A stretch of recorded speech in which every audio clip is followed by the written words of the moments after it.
قل هو الله أحد الله الصمد لم يلد ولم يولد ولم يكن له كفوا أحد صدق الله العظيم رب اشرح لي صدري ويسر لي أمري واحلل عقدة من لساني يفقهوا قولي। প্রিয় ভাইরা, আপনারা জানেন যে এই রমাদানে আমরা একটি কোরআন সিরিজ করছি।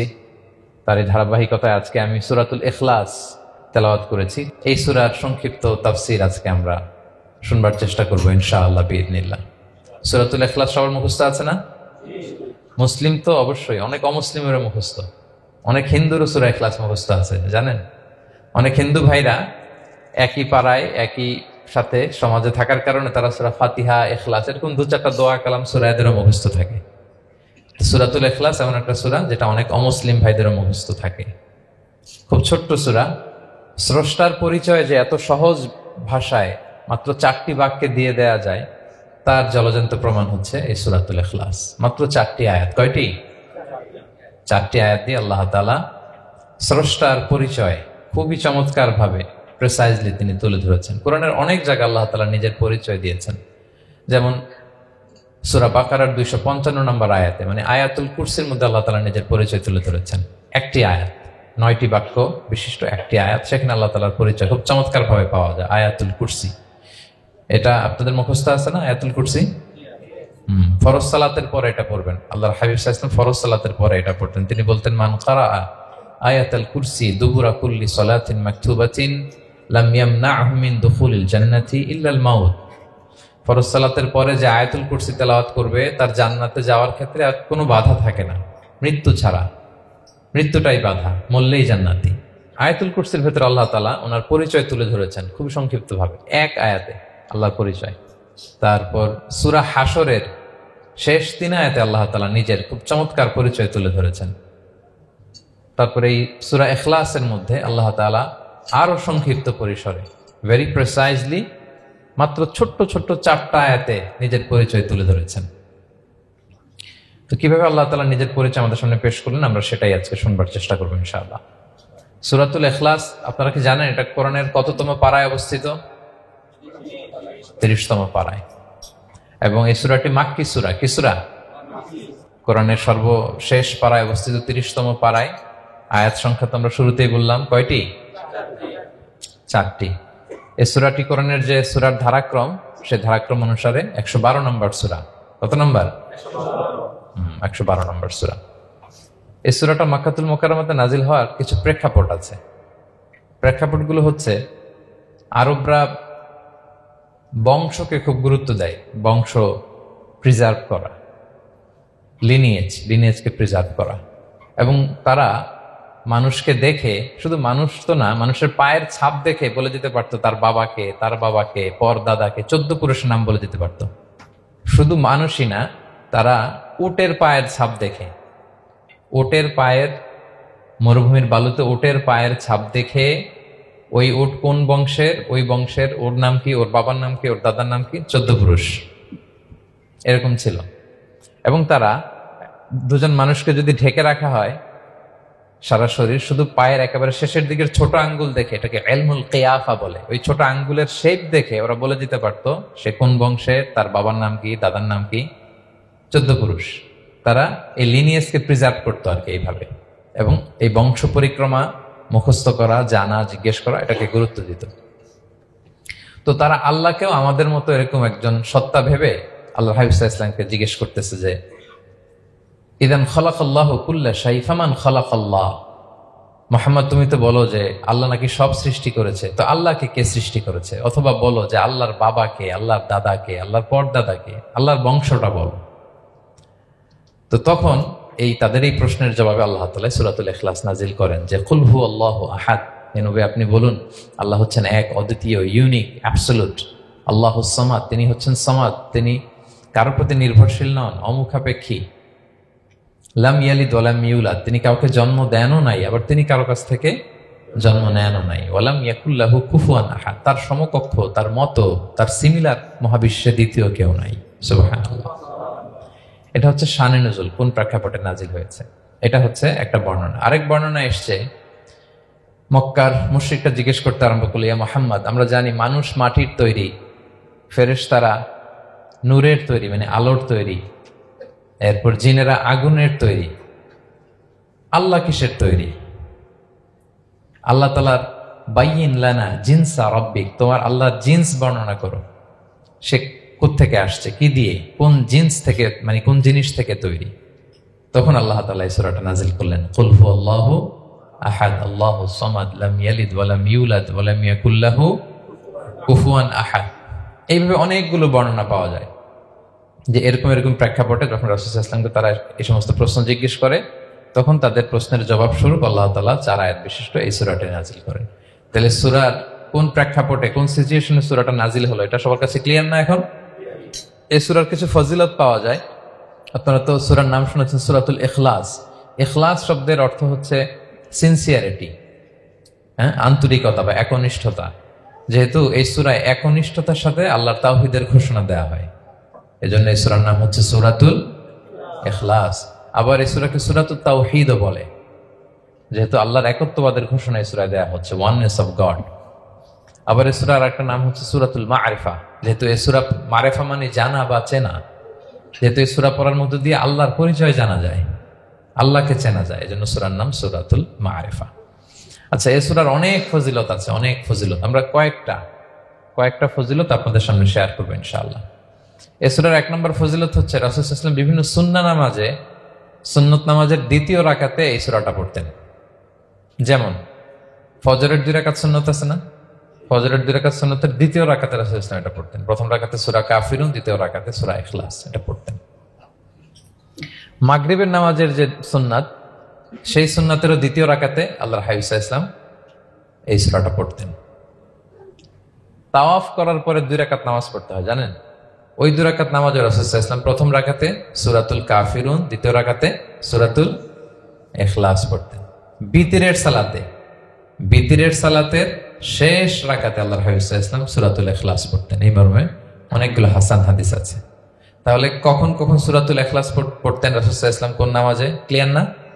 ফজরের 2 রাকাত সুন্নত নামাজের শেষের রাকাতে, মাগরিবের 2 রাকাত সুন্নত নামাজের শেষের রাকাতে, তাওয়াফের পরে যে 2 রাকাত পড়তে হয় শেষের রাকাতে, বিতিরের সালাতের শেষ রাকাতে।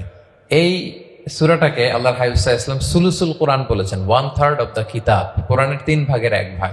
সূরাতুল ইখলাস তা'দিলু সুলুসাল কোরআন, সূরা ইখলাস হচ্ছে কোরআনের 3 ভাগের 1 ভাগ। তার মানে আপনি যদি একবার সূরা ইখলাস পড়েন, কয় পারা তেলাওয়াতের সওয়াব? 2 বার পড়লে, 3 বার পড়লে, 3 বার পড়লে 1 খতম কোরআনের সওয়াব। আলহামদুলিল্লাহ। কেউ কেউ বলেন যেহেতু আল্লাহর একত্ববাদের কথাবার্তা কোরআনে 1/3 মানে 1/3 জুড়ে আছে, সেহেতু সূরাতুল ইখলাস সুলুসুল কোরআন মানে হচ্ছে যে কোরআনের 3 ভাগের 1 ভাগে আল্লাহ যা নিয়ে কথা বলেছে সূরাতুল ইখলাসের ভিতরেই সেটা সংক্ষেপে চলে আসছে। এজন্য এটাকে বলা হয় 1/3 অফ দ্য বুক, কোরআনের 3 ভাগের 1 ভাগ। এটার আরেকটা, এই হাদিসটা মুতাওয়াতির হাদিস, সূরাতুল ইখলাস তা'দিলু সুলুসাল কোরআন, এটা এমন সংখ্যক, বেশি সংখ্যক সাহাবী প্রতিটি জেনারেশনে বর্ণনা করেছে, সাহাবী, তাবি, এই হাদিসের ব্যাপারে কোনো ডাউট তৈরি হয় না, কোনো সাসপিশন তৈরি হয় না, খুবই ভ্যালিড এই হাদিসটা, যেটা কোরআনের 3 ভাগের 1 ভাগ। আচ্ছা, আল্লাহর হাবিব সাল্লাল্লাহু আলাইহি ওয়াসাল্লাম আরেকটা হাদিসে এসেছে, এক সাহাবীকে কোবা পল্লীতে ইমাম করে পাঠিয়েছেন। মদিনা মসজিদে নববীর পাশে একটা মসজিদ আছে, মসজিদে কোবা, সেই মসজিদের ইমাম করে এক সাহাবীকে পাঠিয়েছেন। ওই সাহাবীর একটা অভ্যেস ছিল, উনি প্রত্যেক রাকাতে সূরা ফাতিহার পরই আগে সূরা ইখলাস পড়তেন। ধরেন প্রথম রাকাতে সূরা ফাতিহার পরে ইখলাস, এরপর একটা সূরা পড়তেন। দ্বিতীয় রাকাতে সূরা ফাতিহার পরে আবার সূরা ইখলাস, এরপর একটা সূরা পড়তেন। ধরেন যে জুমার নামাজ 2 রাকাত, উনি ফাতিহার পরে প্রথমে কোন সূরাটা পড়ে নিতেন, এরপরে অন্য যে কোনো একটা সূরা। দ্বিতীয় রাকাতে সূরা ফাতিহার পরে কোন সূরাটা প্রথমে পড়ে নিতেন? ইখলাসের। এইটাই ওনার স্বভাব। প্রত্যেক নামাজে যদি কোনো ইমাম সাহেব শুধু সূরা ইখলাস পড়ে, একটু খারাপ লাগবে না আমাদের? ওনার মুসল্লিদেরও তাই লেগেছে। ওনারা জিজ্ঞেস করলেন, তুমি এটা কেন করো? এরকম না করে স্বাভাবিকভাবে পড়ো। তো উনি বললেন, না, আমি এভাবেই পড়বো, আমি যেভাবে পড়তেছি এইভাবেই পড়বো, পড়লে পড়ো, না হলে তোমাদের হিসাব তোমাদের। তো তারা যে রাসূল সাল্লাল্লাহু আলাইহি ওয়াসাল্লামের কাছে বিচার দিল যে, ইয়া রাসূলুল্লাহ, দেখেন একজন ইমাম আপনি আমাদের জন্য নির্ধারণ করেছেন, উনি প্রত্যেক রাকাতে সূরা ইখলাস পড়ে, ইন এভরি সিঙ্গেল রাকা সূরা ইখলাস পড়ে। তো রাসূল সাল্লাল্লাহু আলাইহি ওয়াসাল্লাম তাকে ডাকলেন, ডেকে বললেন, ঘটনা কি? তুমি নাকি এরকম করো, প্রত্যেক রাকাতে ফাতিহার পরে আগে ইখলাস দিয়ে শুরু করো, কেন? কেন করো? সে বলতেছে, ইয়া রাসূলুল্লাহ, হ্যাঁ আমি আসলে এমনটা করি কারণ আমি এই সূরাটাকে বড্ড ভালোবাসি। কারণ ফিহি সিফাতুর রহমান, এই সূরার ভেতরে আল্লাহর পরিচয় মেলে, আল্লাহর পরিচয় পাওয়া যায়, যেন সূরাটাকে আমি বড্ড ভালোবাসি। রাসূল সাল্লাল্লাহু আলাইহি ওয়াসাল্লাম বললেন, ঠিক আছে, তোমার অভ্যাসের পরিবর্তন করার দরকার নাই। হুব্বুকা ইয়াহা ইউদখিলুকাল জান্নাহ, এই সূরার প্রতি তোমার এই ভালোবাসাই তোমাকে জান্নাতে প্রবেশ করাবে। আরেক বর্ণনায় এসেছে, তুমি যেমনি আল্লাহর পরিচয় থাকার কারণে সূরাটাকে ভালোবাসো, আল্লাহ জানিয়েছেন যেন তোমাকে জানাই আল্লাহও তোমাকে ভালোবাসে। ফিহি সিফাতুর রহমান, এই সূরার ভেতরে রহমানের পরিচয় পাওয়া যায়, আল্লাহ সুবহানাহু ওয়া তাআলার পরিচয় পাওয়া যায়। তো এই জন্য উনি প্রত্যেক রাকাতে সূরা ইখলাস পড়তেন।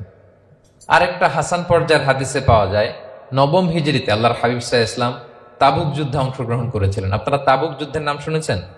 হ্যাঁ, নিশ্চয়ই শুনেছেন, যারা ইসলামের ইতিহাস, ইসলামের বায়োগ্রাফি নিয়ে পড়াশোনা করেছেন।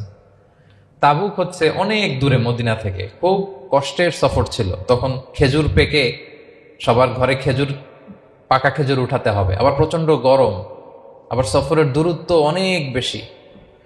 এই সফরে মূলত কোনো যুদ্ধ সংগঠিত হয়, তাবুক যুদ্ধে কোনো যুদ্ধ হয় নাই। কয়েক সপ্তাহ লাগছে যেতে, কয়েক সপ্তাহ ফিরতে, এতটুকুই। জাস্ট কে পাক্কা ইমানদার আর কারা মুনাফেক, হিপোক্রিট, এটাকে ক্লিয়ার করার জন্য আল্লাহ তাআলা এই যুদ্ধের আহ্বান জানিয়েছেন যে যাও, অ্যাটাক করো, তাবুকে যাও। বিশাল বাহিনী, প্রায় বিশাল একটা বাহিনী যে তাবুকে চলে গেল।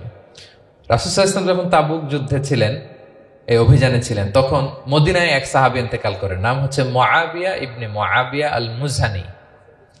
তো উনি ইন্তেকাল যখন করলেন, রাসূল সাল্লাল্লাহু আলাইহি ওয়াসাল্লাম তো এত দূর থেকে এটা জানতেন না। জিবরাইল আলাইহিস সালাম এসে বললেন, ইয়া রাসূলুল্লাহ, মদিনাতে আপনার সাহাবী মুআবিয়া ইন্তেকাল করেছে। মুআবিয়া ইবনে আবি সুফিয়ান একজন সাহাবী আছে, উনি নয়, মুআবিয়া ইবনে মুআবিয়া আল মুজহানি। তখন বললেন, ইয়া রাসূলুল্লাহ, আপনি এই 30,000 সাহাবী নিয়ে এখানেই মরুভূমির মধ্যেই তার গায়েবানা জানাজা পড়েন, আমরাও আছি আপনার সাথে, আমরাও শরীক হব। রাসূল সাল্লাল্লাহু আলাইহি ওয়াসাল্লাম এত দূরে তাবুক থেকেই মুআবিয়া ইবনে মুআবিয়া আল মুজহানি রাদিয়াল্লাহু তাআলা আনহুর গায়েবানা জানাজায় শরীক হলেন। এই গায়েবানা জানাজায় সাহাবাদের সাথে ফেরেশতারাও শরীক হয়েছিলেন, 2 কাতারে, পেছনে 2 কাতার, প্রতি কাতারে 70,000 ফেরেশতা। জানাজা শেষে, দোয়া শেষে আল্লাহর হাবিব সাল্লাল্লাহু আলাইহি ওয়াসাল্লাম বললেন যে, জিবরিল, ঘটনা কি? মুআবিয়ার এত স্ট্যাটাস, এত মর্যাদা, কি কারণে তুমি 2 কাতারে 70,000 হলে 1,40,000 বিশাল ফেরেশতাদের বহন নিয়ে তুমি জানাজায় জয়েন করলে, কারণ কি? কি তার মর্তবা? জিবরাইল আলাইহিস সালাম বললেন, ইয়া রাসূলুল্লাহ, আপনার সাহাবী মুআবিয়ার বৈশিষ্ট্য ছিল তিনি কাইমান আও কাঈদান, দাঁড়িয়ে অথবা বসে, মাশিয়ান আও রাকিবান, আরোহণ অবস্থায় অথবা চলন্ত অবস্থায়, উঠতে বসতে চলতে ফিরতে সবসময় সে পড়তে থাকতো, কুল হুয়াল্লাহু আহাদ আল্লাহুস সামাদ লাম ইয়ালিদ ওয়া লাম ইউলাদ ওয়া লাম ইয়াকুল লাহু কুফুয়ান আহাদ। এই সূরাটা ছিল তার ডেইলি ওজিফা, সবসময় উঠতে বসতে চলতে ফিরতে কোন সূরা পড়তো? সূরা ইখলাস পড়তো।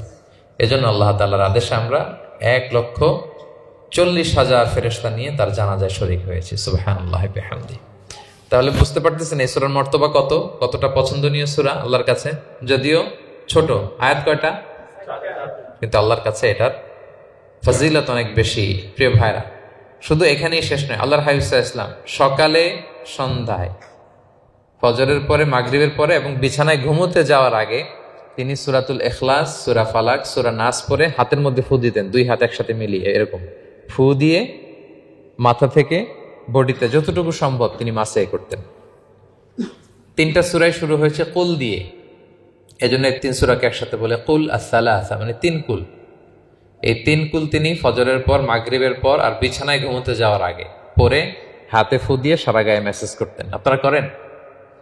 হ্যাঁ, এই অভ্যাসটা, ওজিফাটা আছে তো আপনাদের? না, করবেন। এটা special protection, you will get a special protection from আল্লাহ সুবহানাহু ওয়া তাআলা।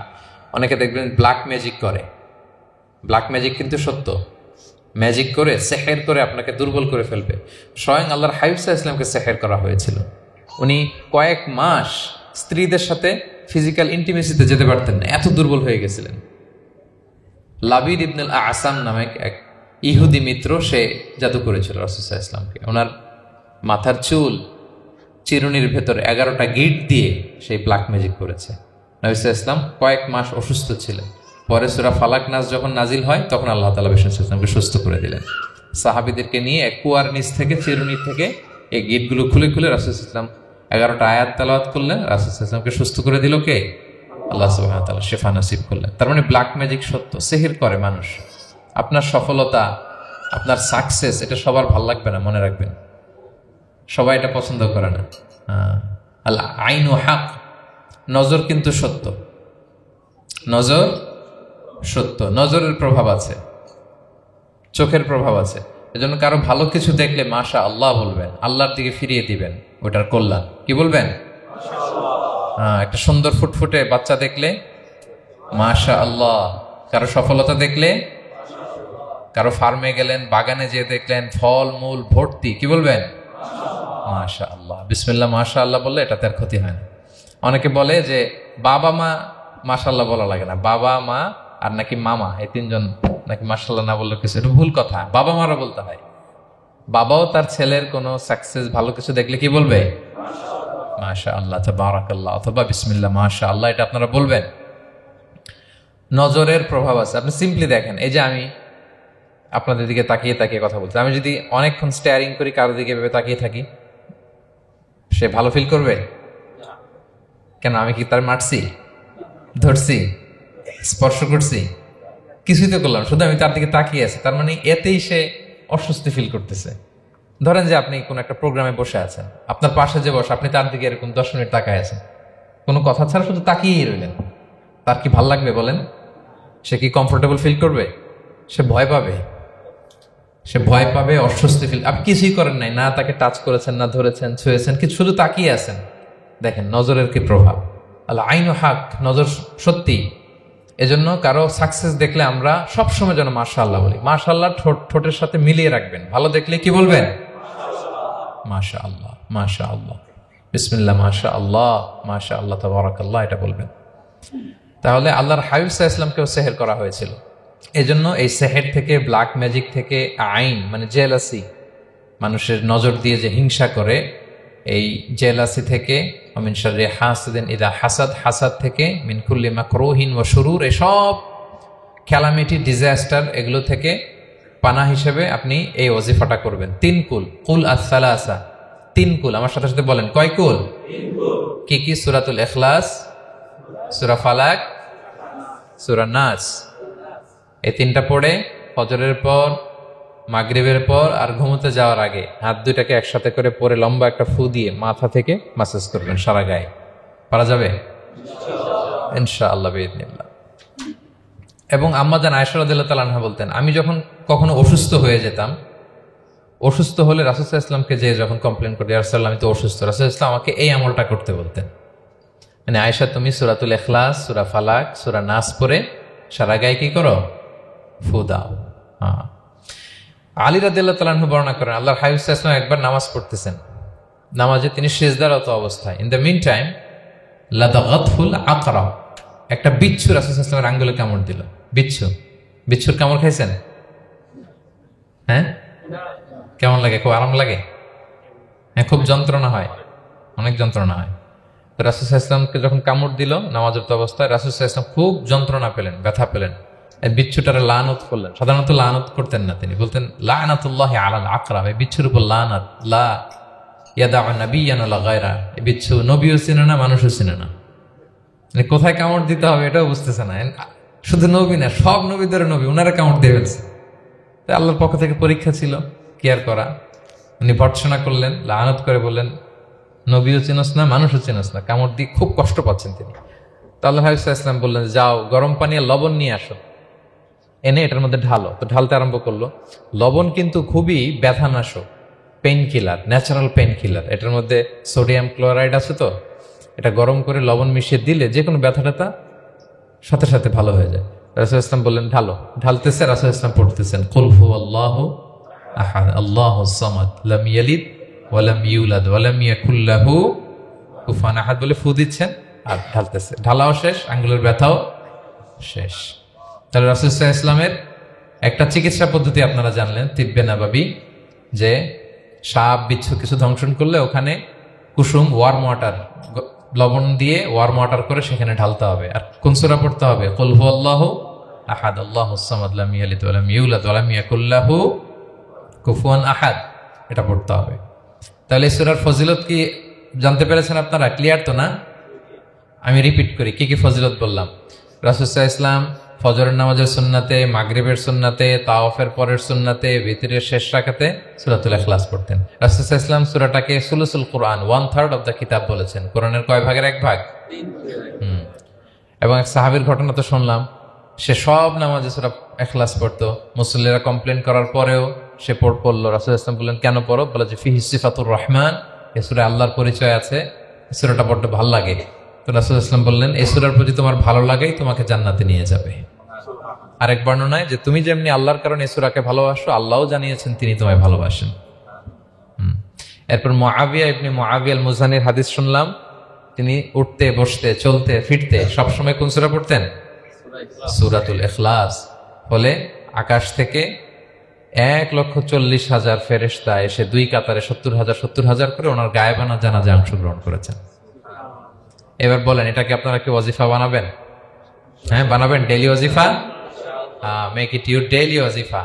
রিসাইট সূরাতুল ইখলাস every day, specially in the morning and evening. তাহলে সূরার ইন্ট্রোডাক্টরি ডিসকাশন শেষ, নাজিলের প্রেক্ষাপট শেষ, ফজিলত শেষ। এবার আমরা সূরায় ঢুকে যাই। কি বলেন? আউযু বিল্লাহি মিনাশ শাইতানির রাজিম, বিসমিল্লাহির রহমানির রহিম। বিতাড়িত শয়তান থেকে আল্লাহর কাছে পানাহ চাই, পরম করুণাময় অসীম দয়ালু আল্লাহর নামে শুরু করছি। আল্লাহ বলছেন কুল হুয়াল্লাহু আহাদ। হে নবী আপনি বলুন, ওই যে বারবার প্রশ্ন করে বাইয়িন লানা জিনসা রাব্বিক, তোমার আল্লাহ কি দিয়ে তৈরি? আল্লাহ কি স্বর্ণের তৈরি, না রূপার তৈরি, না কাঠের তৈরি? এভাবেই লিটারালি বলতেছে আহুয়া মিন যাহাব আও ফিদ্দা আও মিন খাশাব। মুহাম্মদ তোমার আল্লাহ কি স্বর্ণের, না রূপার, না কাঠের? আল্লাহ বলেন নবী আপনি এটা বলেন। কুল, নবী আপনি বলুন হুয়াল্লাহু আহাদ, আল্লাহ হচ্ছে এক। তোমরা যেরকম আল্লাহকে ভাবো আল্লাহ আসলে ওই রকম নয়। আল্লাহর সত্তাটা আমাদের মতো নয়, সৃষ্টিগত সত্তার মতো নয়। আমরা এটাতে প্রায় ভুল করে ফেলি। অনেকে এমন এমন প্রশ্ন করি আল্লাহর সাথে, মনে হয় যেন আল্লাহ আমার একেবারে, আমরা নিজেরা যেরকম ওই রকম। কিন্তু স্রষ্টা যে সৃষ্টি জগতের অনেক ঊর্ধ্বে, এটা আমরা বুঝি না।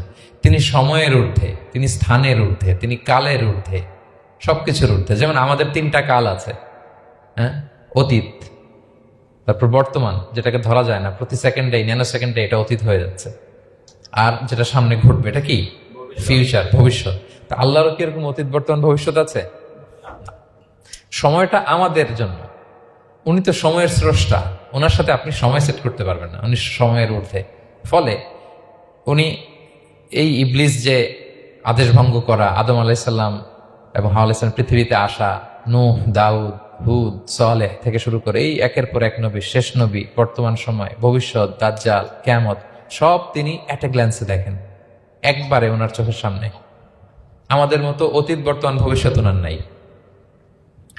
আমরা যেমনি ভাব প্রকাশের জন্য ভাষা লাগে, এই যে আমি বাংলায় কথা বলতেছি আপনারা বুঝতেছেন, হ্যাঁ, মালাইরা যারা মালাইতে কথা বলে, ইংলিশরা ইংরেজিতে কথা, চাইনিজে কথা বলে, ভাষা, উনি ভাষার স্রষ্টা, ফলে ওনার ভাষাও লাগে না। কিন্তু উনি বোঝানোর জন্য একটা ভাষা ইউজ করে আমাদের জন্য সহজ করে দিয়েছেন। একটা ভাষায় না বললে তো আমরা বুঝবো না, ফলে উনি আরবি ভাষায় কোরআনটাকে নাজিল করেছেন যাতে আমরা বুঝি। কিন্তু উনি ভাষার মুখাপেক্ষী না, ওনাকে সময়, কাল, ভাষা কোনো কিছু দিয়ে বাধা যায় না, উনি সবকিছুর ঊর্ধ্বে, সবকিছুর ঊর্ধ্বে।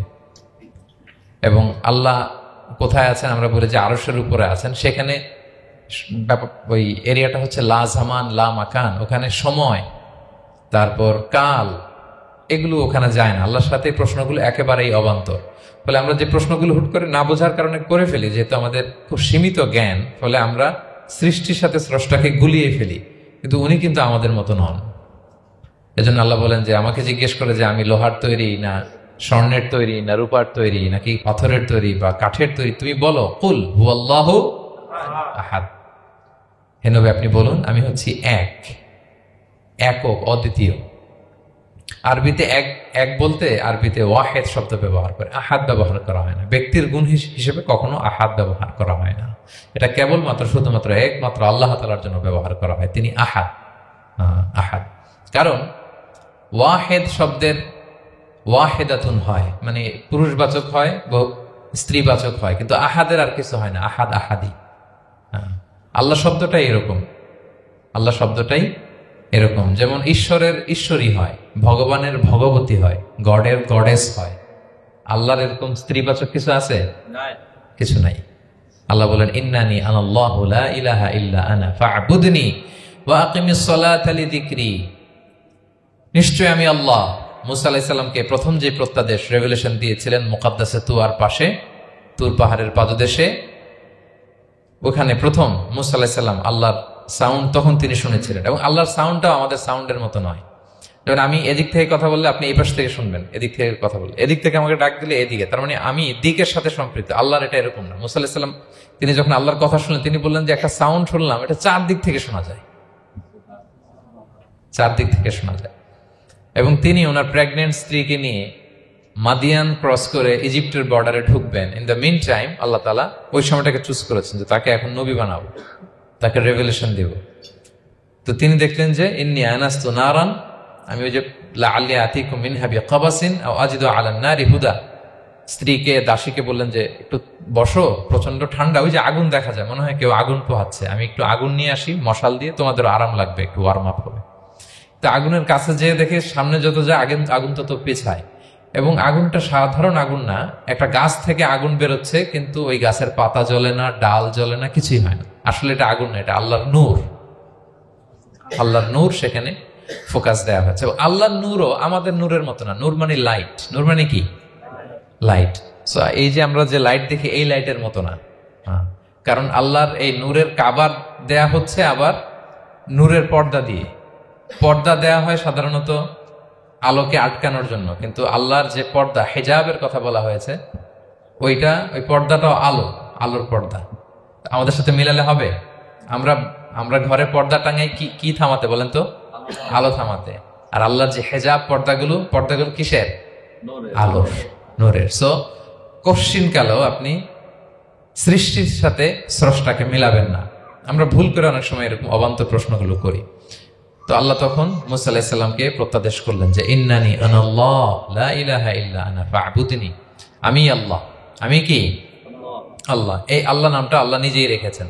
আমাদের নাম রাখে আমাদের বাবা দাদা, আল্লাহর তো বাবা দাদা কেউ নাই। আল্লাহর নাম কে রেখেছে? আল্লাহ নিজেই রেখেছেন। ফা'বুদনি, আমার ইবাদত করো, ওয়া আকিমিস সালাতা লিযিকরি। তাহলে এখানে প্রথম আয়াতেই শিরকের উপর কুঠারাঘাত করা হয়েছে, শিরকি আকীদাকে লন্ডভন্ড করে দেওয়া হয়েছে এবং বোঝানো হয়েছে আল্লাহ হচ্ছেন এক, অদ্বিতীয়, একক।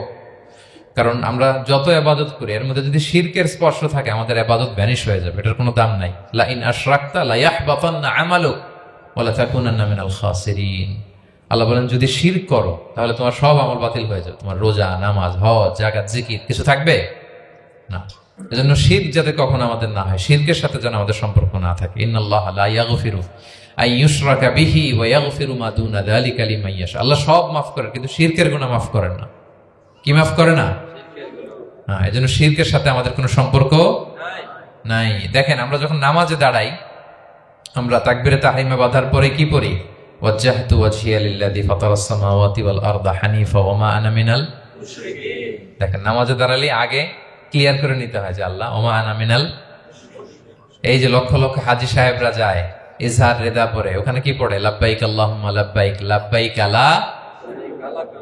আগে হিসাব ক্লিয়ার যে আল্লাহ শিরকের সাথে ছিটেফোঁটা সম্পর্ক আমাদের নাই।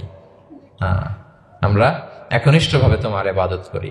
তাহলে সূরাতুল ইখলাস বেসিক্যালি তাওহীদের একনিষ্ঠ ঘোষণার নাম, যেটার প্রথম আয়াত আল্লাহ তাআলা নবীকে বললেন যে হে নবী আপনি আমার পরিচয় দিয়ে দেন, আপনি বলুন কুল হুয়াল্লাহু আহাদ, আমি এক, একক, অদ্বিতীয়। কুল হুয়াল্লাহ, নবী আপনি বলুন তিনি হচ্ছেন আল্লাহ এবং তিনি হচ্ছেন আহাদ। আল্লাহ নামটার অনেক ভাবে কোরআনে পরিচয় দিয়েছেন। আল্লাহ আলিফ লাম লাম, আলিফ ছাড়া, লিল্লাহ দিয়ে, লাম ছাড়া, লাহু দিয়ে, আপনি যেভাবেই বলবেন সেভাবে আল্লাহর পরিচয় পাওয়া যায়। লিল্লাহি মা ফিস সামাওয়াতি ওয়া মা ফিল আরদ, কোরআনের অনেক আয়াতে এসেছে। লাম বাদ দিয়ে দিলে লাহুল মুলকু ওয়া লাহুল হামদু ওয়া হুয়া আলা কুল্লি শাইইন কাদির। লাম বাদ দিয়ে দিলে হা দিয়ে আল্লাহর পরিচয় দিয়েছেন, হুয়া দিয়ে পরিচয় দিয়েছেন, হুয়াল্লাহুল্লাযী লা ইলাহা ইল্লা হু। তাহলে যেভাবে আপনি পরিচয় খুঁজতে যাবেন সেখানে আল্লাহর পরিচয় পাওয়া যাবে। আল্লাহ তাআলা বলছেন হুয়াল আউয়ালু ওয়াল আখিরু ওয়াল যাহিরু ওয়াল বাতিন ওয়া হুয়া বিকুল্লি শাইইন আলিম। তিনি প্রথম, তিনি শেষ, তিনি প্রকাশ্য, তিনি গোপন। তিনি প্রথম মানে কি? তিনি সূচনাহীন অতীত থেকে আছেন। দেখেন আমাদের সাথে মিলে না। আমাদের অতীতের একটা সূচনা থাকে, কি বলেন, আমার জন্মের একটা স্টার্টিং পয়েন্ট আছে না, যে এখান থেকে আমার অস্তিত্ব শুরু, এত সালে আমি, এত সালে আপনি। তার মানে আমাদের একটা স্টার্টিং আছে তো নাকি? আল্লাহ স্টার্টিং কবে থেকে বলেন? কবে থেকে? যে এই সময় থেকে উনি আল্লাহ। বলেন nobody knows, কারণ হুয়াল আউয়াল। এই আউয়াল মানে এমন শুরু, সূচনাহীন শুরু, এমন শুরু যেটার কোনো কি নাই, সূচনা নাই। আবার সীমাহীন ভবিষ্যৎ পর্যন্ত তিনি থাকবেন। কতদিন তার রাজত্ব, ক্ষমতা, সভরেন্টি, পাওয়ার থাকবে? কতদিন বলেন? সীমাহীন, এটার কোনো শেষ নাই। হুয়াল আউয়াল ওয়াল আখির ওয়াল যাহির ওয়াল বাতিন। এবং সব কিছু ধ্বংস হবে তিনি ছাড়া। কুল্লু মান আলাইহা ফান ওয়া ইয়াবকা ওয়াজহু রাব্বিকা যুল জালালি ওয়াল ইকরাম। সব শেষ হবে, উনি অবিনশ্বর, শাশ্বত, চিরঞ্জীব। তাই বলে উনি আমাদের থেকে দূরে নন, খুব কাছে। আমরা ডাকলেই তিনি ডাকে সাড়া দেন। আমাদের সবকিছু তিনি দেখেন, অবজার্ভ করেন, মনিটর করেন। ওয়া নাহনু আকরাবু ইলাইহি মিন হাবলিল ওয়ারিদ। আমাদের এখানে একটা রগ থাকে, এই রগেরও কাছে, তার মানে খুব কাছে, খুব কাছে। আমরা তাকে না দেখলেও তিনি আমাদের দেখেন। লা তুদরিকুহুল আবসারু ওয়া হুয়া ইউদরিকুল আবসারা ওয়া হুয়াল লাতীফুল খবীর। কোনো চোখ তাকে দেখে না, কোনো দৃষ্টি তাকে আয়ত্ত করতে পারে না, কিন্তু সকল দৃষ্টিকে তিনি আয়ত্তে রাখেন। সুবহানাল্লাহ। এভাবে আল্লাহ তাআলা খুব প্রিসাইজলি 4টা আয়াত দিয়ে নিজের পরিচয় দিয়েছেন। কুল হুয়াল্লাহু আহাদ। হে নবী, আপনি বলুন তিনি আল্লাহ, তিনি অদ্বিতীয়। বাংলারও অনেক সীমাবদ্ধতার ফলে আমাকে এক, একক এগুলো ইউজ করা লাগতেছে, কিন্তু আল্লাহর আহাদ বোঝাতে যে এক, একক, এটা যথেষ্ট না। এটা আমার লিমিটেশন, আমাদের লিমিটেশন, ভাষার লিমিটেশন।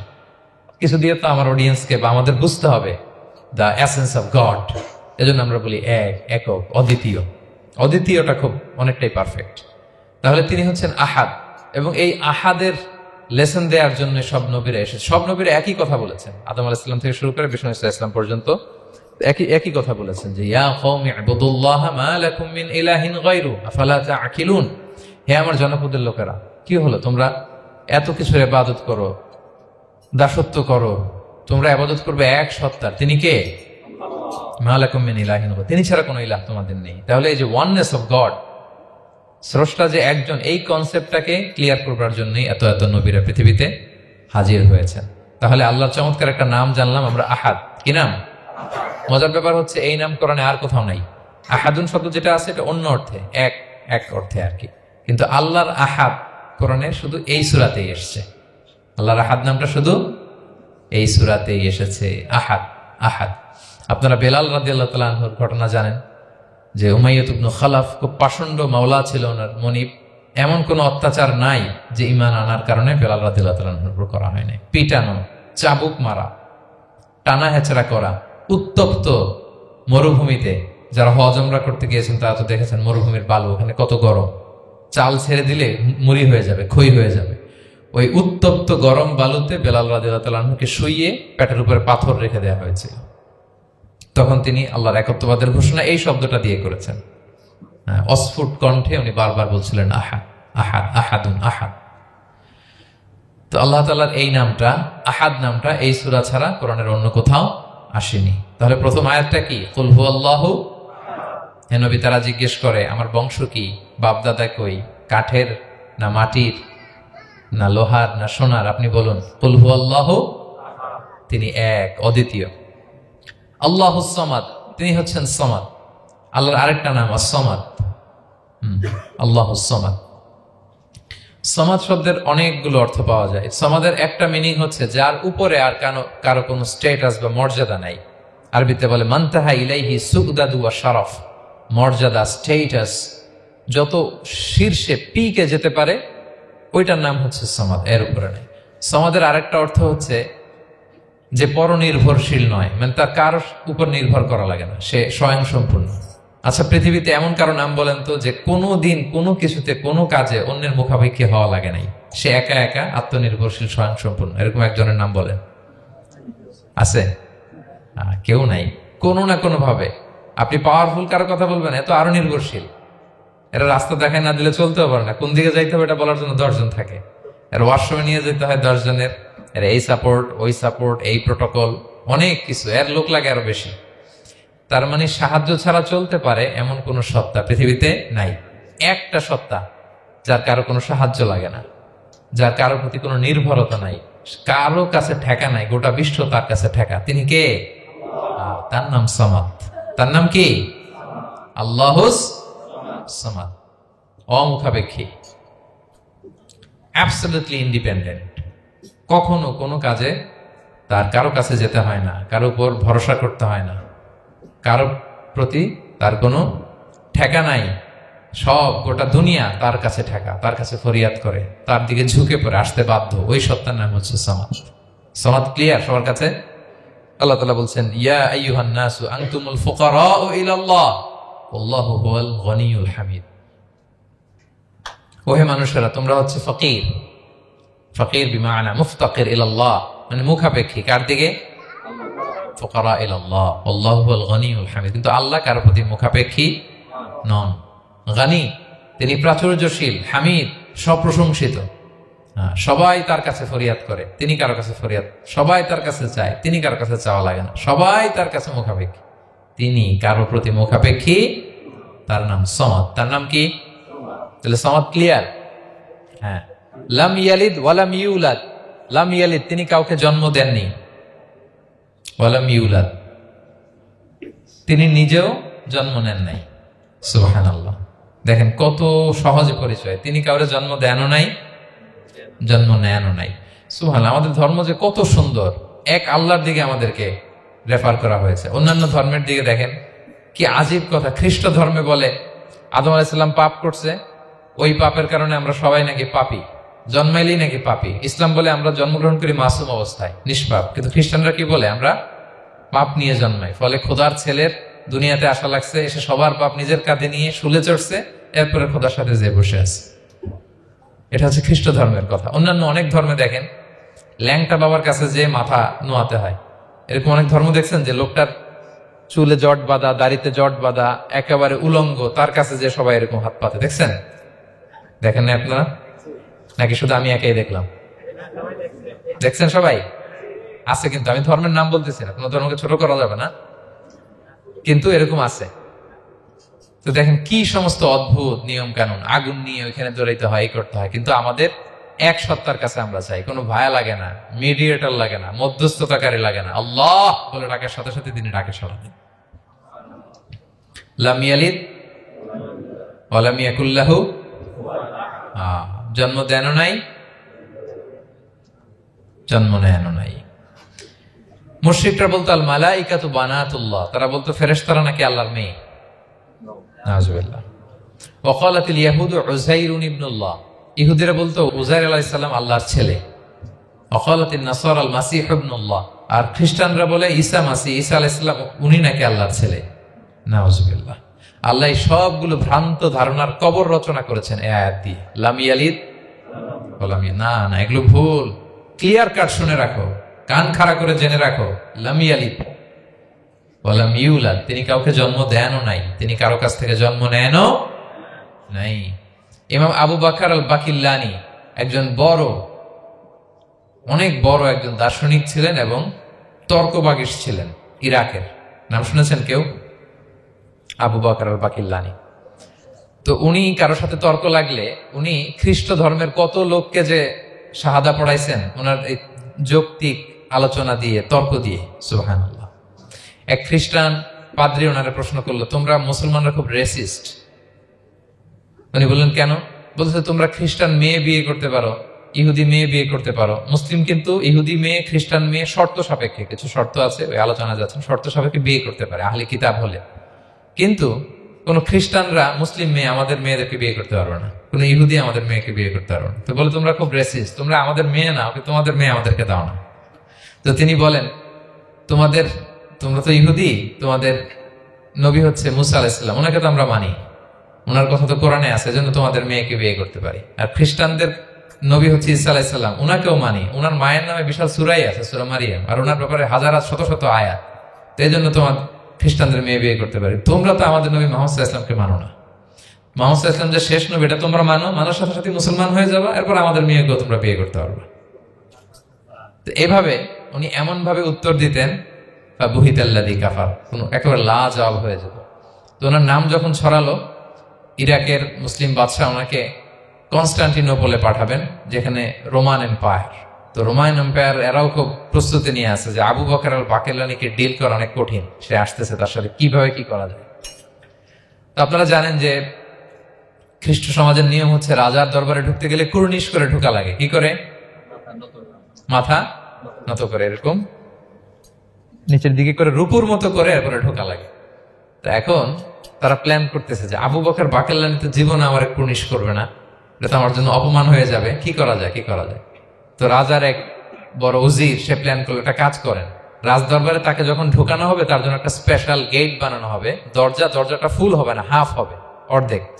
তো অর্ধেক দরজা দিয়ে যখন সে ঢুকবে সে তো বাধ্য মাথা নিচু করে ঢুকতে হবে, তাহলে রুকু হয়ে গেল, কুর্নিশ আপনাদের দেওয়া হয়ে গেল। বলে এই তো চমৎকার বুদ্ধি, ঠিক আছে একটা ছোট্ট দরজা বানাও। তো বানাইছে। উনি যখন কনস্টান্টিনোপলে পৌঁছলেন, অনেকে নিয়ে আসালো রাজদরবার, বলতেছে এটা দিয়ে ঢুকতে হবে আমাদের, সবার ঢুকেন। তো সবাই এরকম মাথা নিচু নিচু করে ঢুকছে।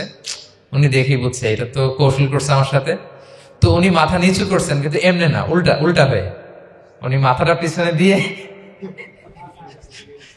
বুঝতে পারছেন, উনি অ্যাবাউট টার্ন হয়ে ঢুকতে তো হবে, পিঠটারে রাজার দিকে দিয়ে, নিতম্বটাকে রাজার দিকে দিয়ে, তারপরে উনি রুকু দিছে, উল্টা রুকু। তো এক হিসেবে কুর্নিশ মানে বরং আরো রাজাকে কি হয়েছে, ইনসাল্ট করা হয়েছে। রাজা তো রেগে মেগে আগুন। সবাই রাজা বলছে জানতাম এরকম কিছু একটা করবে। মানে এমন ভাবে উনি বুদ্ধি বের করে ওনাকে, ওনার সাথে আর পারা যায়। কেন ওনার কথা আনলাম এই জন্য, সেখানে যেও উনি পুরো রাজ দরবারকে তাক লাগিয়ে দিলেন এইভাবে। উনি দেখেন যে কনস্টান্টিনোপলের রোমান এম্পায়ারের পাশে পোপ বসা। পোপ চেনেন তো, মানে তৎকালীন খ্রিস্টান সবচেয়ে বড় পাদ্রী। তিনি যে বলতেছে কাইফা হালুক ইয়া কাহানাতুল মা'বাদ ওয়া কাইফাল আহল ওয়া কাইফাল আওলাদ, যে বলতেছে আরে সম্মানিত পোপ আপনি কেমন আছেন, আপনার বউ কেমন আছে, আপনার সন্তান কেমন আছে। এই কথা শুনে রাজা রেগে মেগে আগুন। এই আবু বকর বাকেল্লানি এত বড় সাহস, তুমি জানো না উনি পোপ? পোপদের বিয়ে করা নিষেধ, তারা এত পবিত্র, তাদের স্ত্রী হয় না, তাদের সন্তান হয় না। একজন পবিত্র সত্তার সন্তান থাকে কি করে, স্ত্রী থাকে কি করে, তারা আমাদের পোপ। তা আবু বকর আল বাকিল্লানি বলে, আপনাদের পোপের যদি স্ত্রী থাকলে ইজ্জত চলে যায়, সন্তান থাকলে সম্মান ক্ষুণ্ণ হয়, তাহলে আপনারা ঈসা আলাইহিস সালামকে আল্লাহর সন্তান কি করে বানান, মেরিকে আল্লাহর স্ত্রী কি করে বানান। সুবহানাল্লাহ বিহামদিহি। আল্লাহর সাথে আপনারা বউ সেট করতে পারেন, আল্লাহর সন্তান সাব্যস্ত করতে পারেন, কিন্তু আপনার পোপকে জিজ্ঞেস করলাম আপনার স্ত্রী কেমন আছে, আপনার বউ কেমন আছে, আপনার রেগে মেগে আগুন। এই কথা শুনে ওই ওদিকে যারা আছে সব শাহাদা পড়ে মুসলমান হয়ে গেছে। এরকম অনেক লোক ওনার বুদ্ধিমত্তা দেখে শাহাদা পড়ে পড়ে মুসলমান হয়ে গিয়েছে। এজন্য আল্লাহ তাআলা এই যে শিরকি আকীদার উপর কুঠারাঘাত করে তিনি বললেন লাম ইয়ালিদ ওয়া লাম ইউলাদ, তিনি জন্ম দেনও নাই জন্ম নেনও নাই, ওয়া লাম ইয়াকুল লাহু কুফুয়ান আহাদ। এই কুফু শব্দটা আল্লাহর জন্য যে ব্যবহার হয়েছে কোরআনে আর কোথাও নাই। এক হচ্ছে আহাদ, আর এই কুফু আর কোথাও নাই। আল্লাহ বলেন ওয়ালাম ইয়াকুল লাহু কুফুয়ান আহাদ, তার সমকক্ষ কেউ নাই। আল্লাহর মতো similar, nothing is similar to him, equivalent to him. আল্লাহর মতো সিমিলার কিচ্ছু নাই। তাহলে আল্লাহ কার মতো? আল্লাহর মতো। আল্লাহ কার মতো? আল্লাহর মতো। অন্য আয়াতে আল্লাহ তাআলা বলছেন লাইসা কামিসলিহি শাই, তার মতো কেউ নাই, তিনি তার মতো। তাহলে আল্লাহ কার মতো? আল্লাহর মতো। ওয়ালাম ইয়াকুল লাহু কুফুয়ান আহাদ, তার মতো কেউ নাই, তিনি তার মতো। তাহলে এই চার আয়াতে আল্লাহ পরিচয় পাইছেন আপনারা? তিনি এক, অদ্বিতীয়, তিনি অমুখাপেক্ষী, কারো কাছে হাত পাততে হয় না, সব হাত পেতে থাকে তার দরবারে। তিনি জন্ম দেনও নাই জন্ম নেনও নাই, তার মতো কেউ নাই। তো তাহলে আল্লাহর মতো কেউ নাই। আল্লাহ কার মতো? আল্লাহর মতো। তাহলে সূরাতুল ইখলাস ক্লিয়ার হয়েছে সবার? আল্লাহ নিজের পরিচয় দিলেন, তিনি এক, অদ্বিতীয়, তার কাছে চাইতে হয়। আমরা ফরিয়াদ করবো কার কাছে? বিপদে আপদে, যে কোনো বিপদে ক্রাইসিসে পড়লেই কি করবেন? কার কাছে শেয়ার করবেন? নাকি ফেসবুকে শেয়ার করবেন? আমরা বিপদে পড়লে কোথায় শেয়ার দিয়ে দিই? প্রথমেই আমাদের শেয়ার দেওয়ার জায়গা কই? কিন্তু আসলে শেয়ার করতে হবে কার কাছে? প্রথমে আল্লাহর কাছে বলুন। তিনি আপনাকে বিপদ মুক্ত করতে পারেন, তিনি আপনাকে শান্ত করতে পারেন, আপনার অস্থিরতা দূর করতে পারেন, তিনি কেবল আপনাকে সফলতা দিতে পারেন, আর কেউ পারে না। এজন্য ফরিয়াদের হাত যেন আমরা তার দরবারে উঠাই। আল্লাহ তাআলা আমাদের সবাইকে কথাগুলো বোঝার আমল করার তৌফিক দান করুক।